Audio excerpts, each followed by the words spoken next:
Assalomu alaykum do'stlar. Kechlikinglar xayrli bo'lsin. Bugun men aytib qanmaydigan, sizlar anglab qanmaydigan yana shu Uyg'ur xalq cho'chaklarimizni aytib beray. Undaqda umoqlarimning quluqi menda bo'lsin.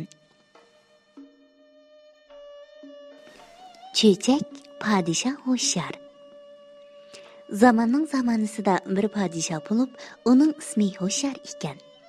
Podshoh farzandlari tug'ilib 6 oy bo'lguncha nihoyatda diqqat bilan ko'zitib, mijoz xulqiga qarab ism qo'yadi ekan. Podshoh umrida 5 o'g'illik bo'ldi.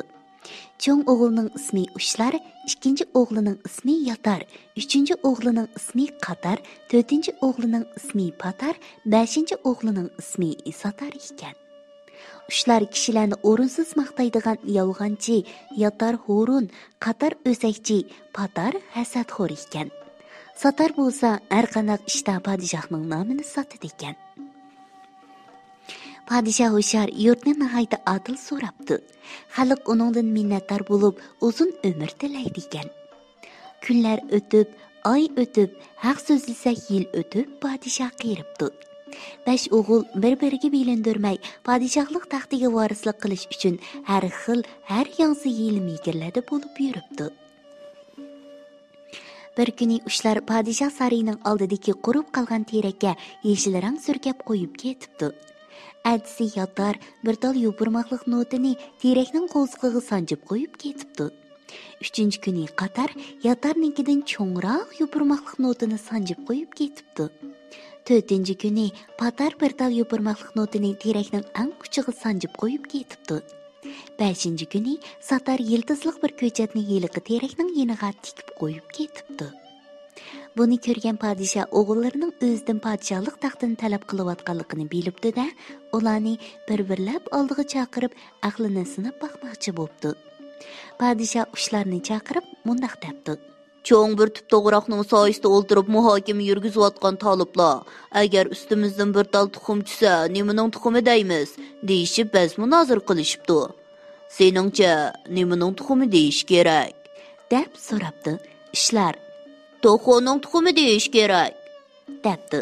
Podshoh: Javobing to'g'ri emas, debdi. Ushlar: Undaq bo'lsa, to'g'roqning tuxumi deyish kerak, debdi. Podshoh: Har ikki javobing to'g'ri emas. To'xoning igis kelib, to'xoyim nega ketdi, to'xoning tuxum ekanligini bilasan-u, to'xoyimning nega ketganligini bilmamsan deb yepishib olsa qandoq qilasan? To'g'roqning tuxumi deyish texmi mumkin emas-da. Chunki almusoqdan beri to'g'roqning tuxum tuqqini ko'rgan odam bo'lgan emas, debdi. Ushlar: Undaqda to'g'ri javob ne bo'lur? debdi. Podshoh: Bu javobni belay desang, sharqimizda 3 kunlik yerda bir dehqon bor. Mang, berib shuningdan so'ra. Lekin dehqonning shartini to'liq qabul qilishing kerak, uqdingmi? debdi. Ushlar yiliqi dehqonni izlab sharqqa qarab ravon bo'ldi. Adisi podshoh Yotarni chaqirib: Bolam, bugun bir odam yana bir odamning ustidan bir mushuk, bir eshak, bir to'gamni o'ltirdi deb arz qilib keldi. Arz qilg'uchi pokit uchun mushukning putini, eshakning qulqini, to'gining to'mishqini elib kelibdi. Bu da'voni qanday bir taraf qilish kerak? debdi. Yotar uyan o'ylab, buyan o'ylab, zotili topolmabdi va Javobi ne bo'lur? deb podshohdan so'rabdi. Podshoh: G'arbimizda 3 kunlik yerda Sulaymon degan o'tinchi bor. Uning butun shartini ado qilsang, hojiting ravo bo'lur, debdi.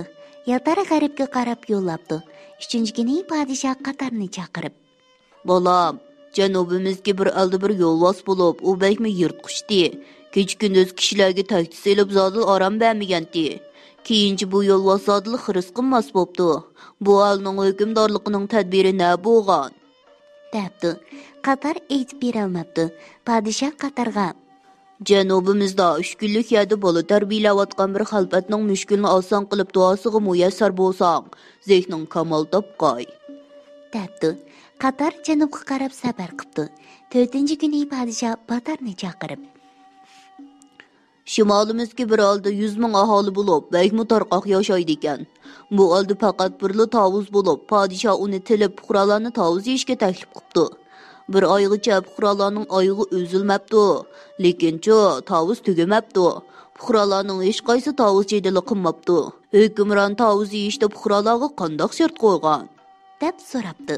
Patar savolni anglamayla javob tepish uyoq tutulsin, g'amgib etibdi.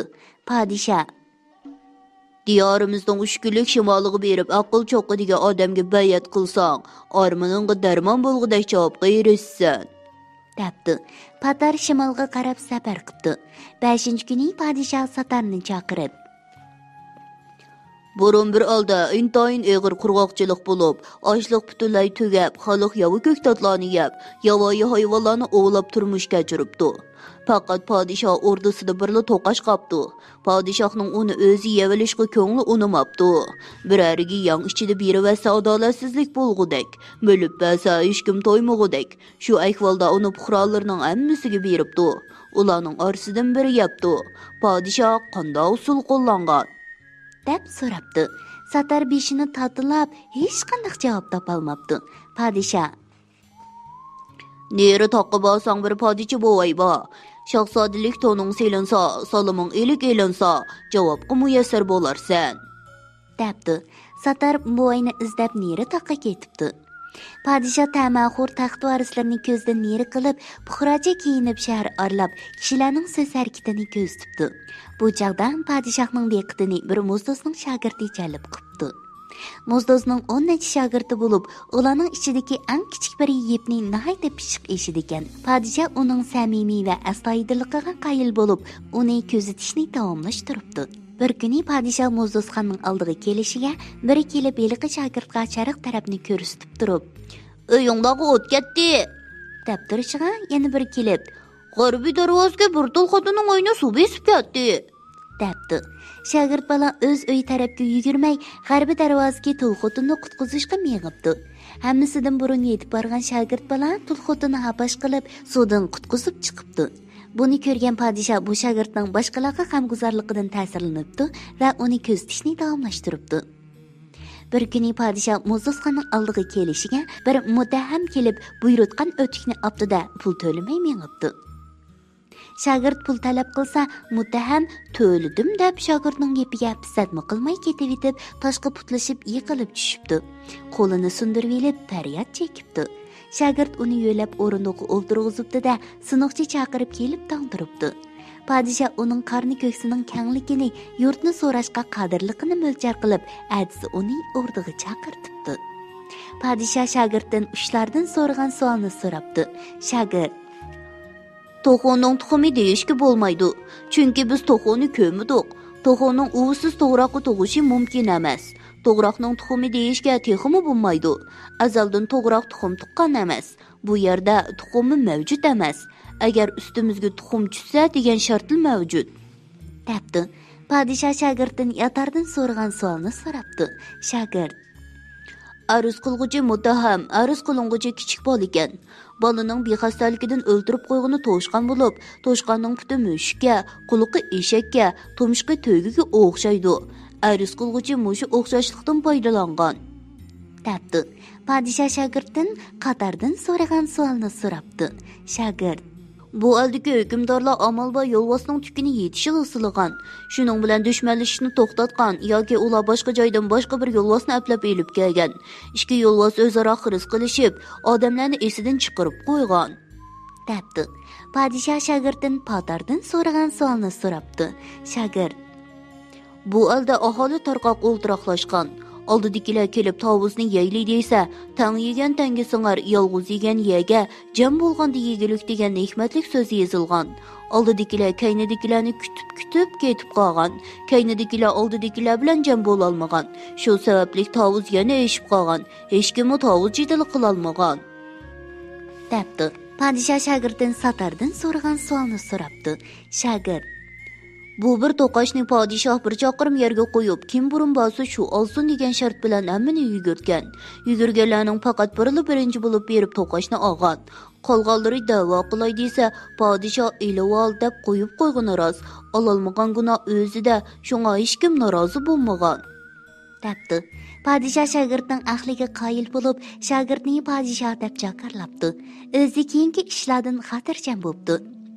5 yil o'tgandan keyin 5 o'g'il taraf-tarafdan qaytib kelib, otasidan podshohlikni talab qildi.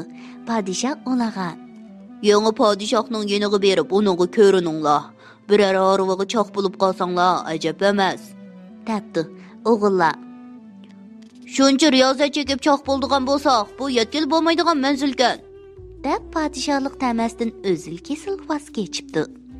Aytishlarga qaraganda, aqllarni ishga qo'yish shuningdan qolganmish. O'maqlarim, cho'chakdan shogird bolaning intayin aqlli, oq ko'ngil, samimiy va astoydilligini ko'rib olaymiz-a? U haqiqatan ko'milib qolgan boylikkan. Lekin podshoh o'shar bu boylikni dal vaqtida bayqab, uning aqliga qoyil bo'lib, uni o'z davlatiga podshoh qildi-ya. Shuning uchun biz podshohning 5 yormas o'g'illaridan ibrat elib, shogird bolani o'zimizga o'lga qilaylik.